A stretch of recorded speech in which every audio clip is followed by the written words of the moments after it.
Je suis de la région d'Outaouais et lorsque j'ai écrit ce livre-là, Éduquer un enfant différent, pour ma fille qui est autiste avec une déficience intellectuelle, elle a maintenant 25 ans.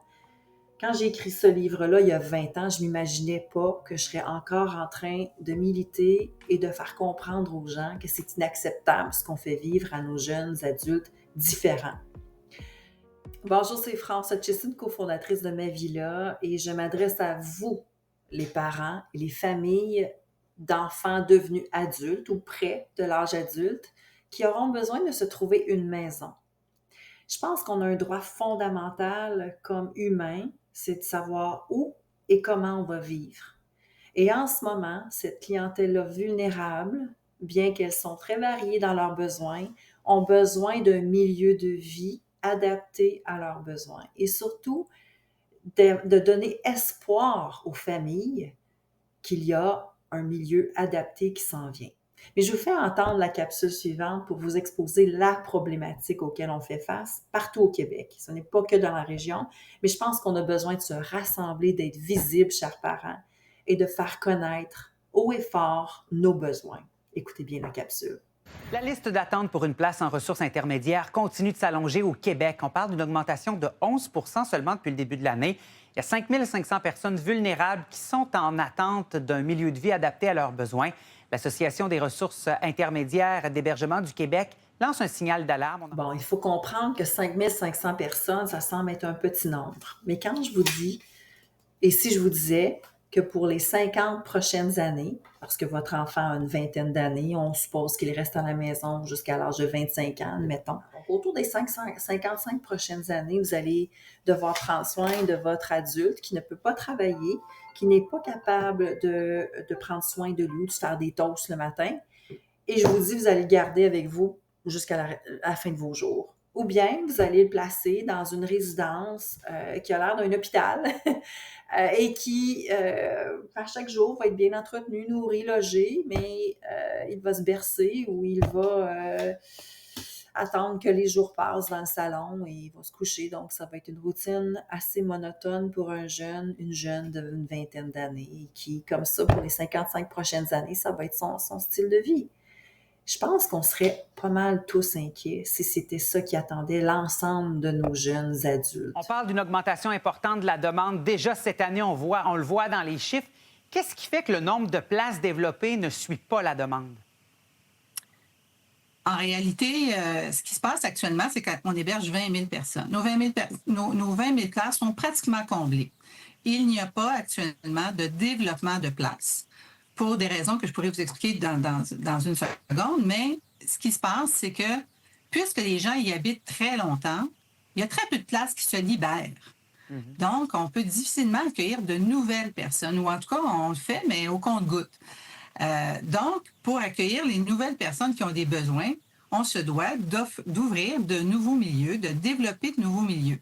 Mais en Outaouais, on a décidé, quelques parents, depuis plus de 5 ans, d'essayer de monter une maison où est-ce ils auraient les services. Ils auraient non seulement le soutien nourri-logé, mais ils auraient aussi de l'occupationnel qu'on appelle. Donc, des activités pour développer un peu plus des aptitudes, un talent, les faire participer à la société, et même, qui sait, les faire travailler. Moi, Daphné, j'ai réussi à la faire travailler dans une petite friperie où elle faisait certaines tâches et ça l'a beaucoup, beaucoup valorisé. Donc, Ma Villa, c'est un projet que nous avons proposé. Par contre, il y a d'autres types de résidences au Québec. Il y a d'autres types de résidences qui peuvent être développées, entre autres les RI, les ressources intermédiaires. Je vous invite à écouter la réalité aussi des autres types de résidences au Québec auxquelles on fait face parce qu'il n'y a pas de priorisation du dossier subvention ou aide financière pour aider des projets comme Ma Villa pour payer les ressources humaines. Écoutez bien ceci. Les nouveaux milieux, pour avoir des nouvelles ressources intermédiaires, on doit répondre à des appels d'offres. Puis c'est un bon principe, alors tout le monde est d'accord avec ça. Ce qui se passe actuellement, c'est que les appels d'offres, personne n'y répond ou si peu qu'on n'est pas capable d'absorber les gens qui ont besoin, encore une fois, de nos services. Et pourquoi personne n'y répond?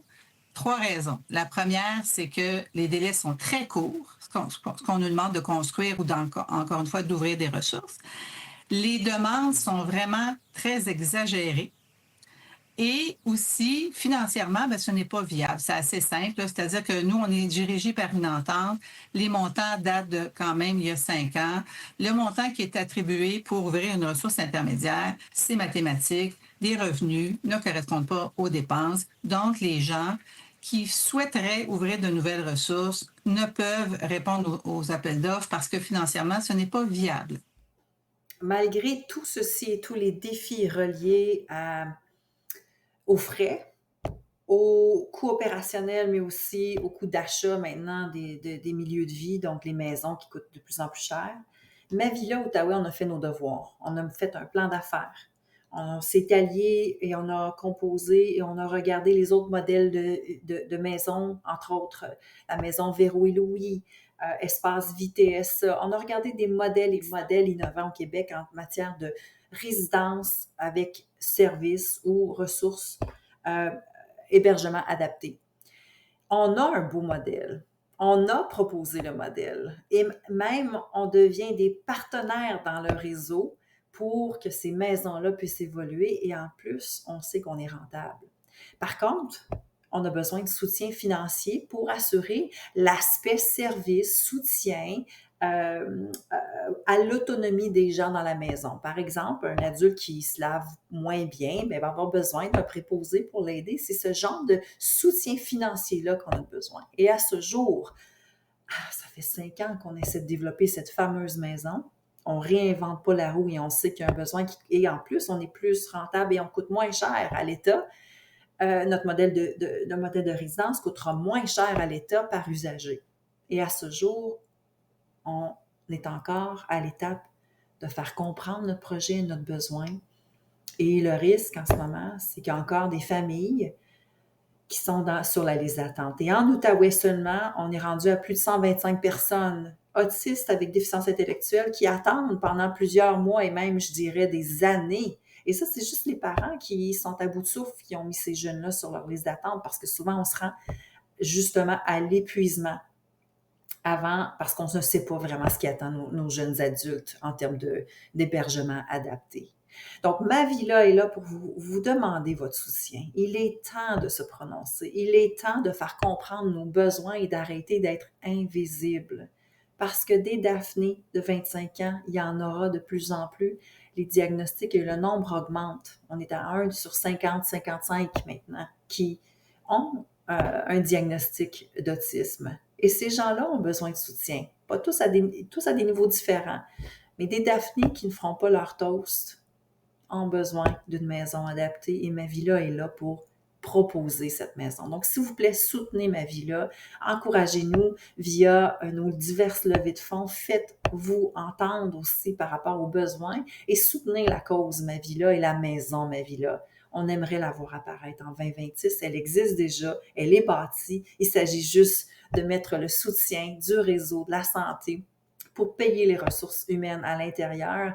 Et nous, Ma Villa, l'organisme, prenons en charge l'ensemble du projet.